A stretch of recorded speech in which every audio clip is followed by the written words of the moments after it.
Nagpatuloy ang kwento at makikita natin na naging mid-level merchant na din sa wakas ang paborito nating pusa na si Sales Cat Moon-ing. Natanggap niya ang kanyang badge at kinongratulate siya ni Fox sa kanyang nakuha. Nagpasalamat si Moon-ing at nag-decide na pumunta sa trading market para bumili ng items habang maganda ang kanyang momentum. Nayamot naman si Fox doon dahil sa plano ni Moon-ing na pumunta sa trading market. Ipinaliwanag sa atin na ang trading market daw ay isang market sa loob ng mid-level merchant area kung saan pwedeng mapakita ng mga wandering merchants ang kanilang mga abilities. Unang-una na dito ay ang auction house, kung saan pwede kang makakuha ng good items galing sa farmers or craft workshops mula sa iba't ibang floors. Makikita ang kanilang merchant powers sa pagbili ng wholesale at kung paano ma-maximize ang kanilang profit gamit ang kanilang diskarte. Dito masusukat ang ability ng mga merchants. Grabe, kakayanin kaya ni Moon-ing ang challenge?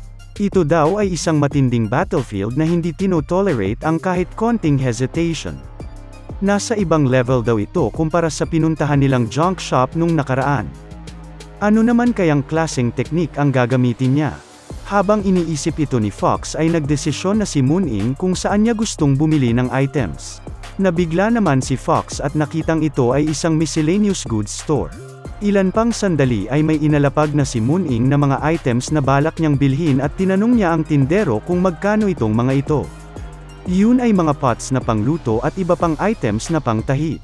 Sinabi ni Fox na, hindi ka ba pumunta dito para bumili ng wholesale para mabenta sa iba't ibang mga floors? Ano ka ba Meow? Di ba sinabi ko sa'yo na ang binibente ko ay cherry tomatoes? Inisip naman ni Fox na, cherry tomatoes na naman? Akala ko pa naman makikita ko na sa wakas ang merchant skills niya properly. Bale ang total price nito ay 2.4 tower coins. Nagulat naman si Fox sa presyo na binigay ng tindero at sinabing, grabe namang presyo yan. Mura lang ang mga pots at kahit pagsama-samahin pa ang ibang items hindi dapat umabot ng 2 tower coins yan. Inimigay ni Fox ang tindero bilang malaking monster na nilalabanan si Moon-ing sa pamamagitan ng pagsingil sa kanya ng mataas na presyo.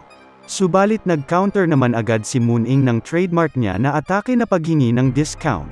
Noindang naman doon si Fox dahil ginamit lang ulit ni Moon-ing ang same technique niya mula dati. Grabe ka namang pusa ka, wholesale price na yang binigay ko sa'yo kala mo ba?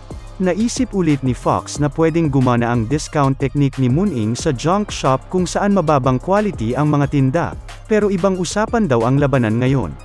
Humirit ulit ang tindero at sinabing, sige na nga, bibigay ko na lang sayo ng 2.2 tower coins, binabaan ko na kasi mukha kang mabait na pusa na malambing mag-meow-meow. Kitang-kita naman ni Fox ang masamang balak ng tindero, lumang teknik na daw yun, ang pagbibigay ng mataas ng presyo sa simula tapos babawasan ng konti para maramdaman ng customer na nakakuha sila ng magandang deal kaso ang totoo ay overpriced pa din. Na-imagine na naman ni Fox ang pag-atake ng tindero kay Moon-ing at naisip na hindi madaling kalaban itong tindero na ito. Agad naman nag-counter si Moon-ing ng kanyang special hidden forbidden technique. Ano pa ba? Edi ang pag-mock-toll at paghingi ng mas maraming discount. Hoy hoy hoy, hindi ba sinabi ko na sayo? Binigay ko na nga yan ng wholesale price hindi ka na makakabili sa iba ng ganyan kamura. Ay talaga ba? Meow.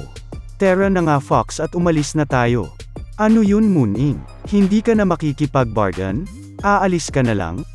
Ano pa ba? Sinabi niya nang hindi na siya magbibigay ng discount di ba Meow? Kaya tara na at lumabas na tayo. Matinik kang pusa kapotek na yan, wag kang ganyan. Sige na, natalo mo na ako. Bibigay ko na lang sayo ng 2 tower coins. Habang iniisip ng tindero na akala niya ay madaling maiisahan si Moon-ing ay napangiting aso lang ang matalinong pusa. Bigla naman sinabi ni Moon-ing na, bigay mo ng 1.8 tower coins or aalis na lang ako Meow. Napalaglag naman ang panga ni Fox sa gulat. Wala nang nagawa ang tindero at tila ba naging isang batang na corner sa kanto. Pumayag na siya sa gusto ni Moon-ing at binente ito ng 1.8 tower coins. Habang pinapanood ni Fox ang transaksyon, namangha siya sa abilidad ni Moon-ing, isang discount technique na walang butas, kung ayaw ibigay ng tindero ang discount di bahala siya. Isa itong total defeat ng tindero, siya pa ang naisahan ng pusa. Simula pa lang ng laban ay wala na siyang pag-asa, sure na agad ang pagkapanalo ni Moon-ing. Isa akong individual na nakatanggap ng special education mula sa aking pamilya. Ngunit hindi ko kayang maipanalo ng ganoon kahusay ang laban. Malamang tumigil na ako sa 2 tower coins pa lamang. Ibig sabihin pa nito ay talagang nakolekta niya ang 1,000 tower coins sa pagbenta lamang ng mga cherry tomatoes? Meow, Terra na Fox, umalis na tayo. Naisip ni Fox kung nasasaksihan niya daw ba ang isang historical moment kung saan umuusbong na ang isang henyo na merchant. Sa isip naman ni Moon-ing ay sinasabi niya, hihihi ang galing ko talaga, ginawa ko lang yung tinuro ni Tommy na manghingi ng discount ng 3 times. Matapos nun ay nagpatuloy na sa paglalakad sina Moon-ing. Ilan pang sandali ay sinabi ni Fox na mauuna na siyang umalis. Aalis ka na kaagad Meow? Kumain ka muna bago ka umalis, ililibre kita Terra. Kahit wag na, ayoko nang abalahin pa kita. Marami akong natutunan dahil sa iyo Moon-ing, salamat. Thank you sa pagbigay sa akin ng chance upang malaman kung gaano ako ka-arogante. Anong pinagsasabi mo dyan na ginawa ko para sa iyo Meow? Hahaha, napaka-humble mo pa talaga, mag-iingat ka palagi, baka masalubong mo yung mga wolves sa susunod. Matapos nun ay umalis na si Fox. Meow, napaka-weird naman nung Fox na yun. Makabalik na nga, gusto ko na matulog ulit sa nap ni Tommy Meow. Napunta naman tayo sa Investigation Bureau at makikita natin si Fox na may sinulat na report. Dumating ang kanyang secretary na Poodle at sinabi sa kanyang gusto daw mag-set ng meeting ang director patungkol sa nawawalang mga kagamitan ng landlord na si Demulag. Sabihin ko na lang ba sa director na busy ka pa sa ngayon? No need, pupunta din naman talaga ako doon soon, kunin mo nga itong dokumentong ito. Isa yang report tungkol sa isang wandering merchant na recently under surveillance. Pakisend yan sa Merchant Passageway Manager, at pakisabi din sa kanila na tanggalin na siya sa listahan ng mga naka-surveillance. Hindi ba't ito yung wandering merchant noong nakaraan? Aba, nakasulat dito na siya ay isang genius at bargaining. Matagal-tagal na panahon na ang lumipas, mula nung nakamit ako ng isang tunay na merchant. Pumunta naman tayo sa 99th floor kung saan naglalatag na ulit sila Tommy ng mga dahon sa lupa. Ayos, ngayong nagpapatrol na si Winnie sa paligid, hindi na muna magkakaroon ng pagnanakaw for the time being. Nagtanim tayo today ng corn at cherry tomatoes, parang na-expand na talaga natin ang field sa labas ng cave ngayon no. Ilan pang sandali ay tila ba naubusan ng tubig ang pangdilig ng rabbit. Wala bang tubig na lumalabas? Hindi ba't ang effect ng mga items nyo ay infinite water supply? Habang nag-uusap sila ay lumapit ang nagmamadaling Black Rabbit upang humingi ng tulong. Winagayway nito ang kanyang mga kamay ng parabang tanga, habang nag-photobomber naman sa likod si Chubby Boy Rabbit.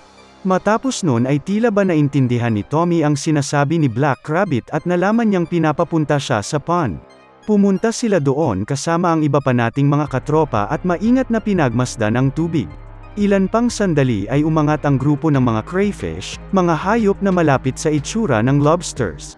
Napatanong si Tommy kung papaano nakapasok ang mga crayfish na yun sa pond, dun din ba sila nang galing sa pinagmulan ng mga piranha?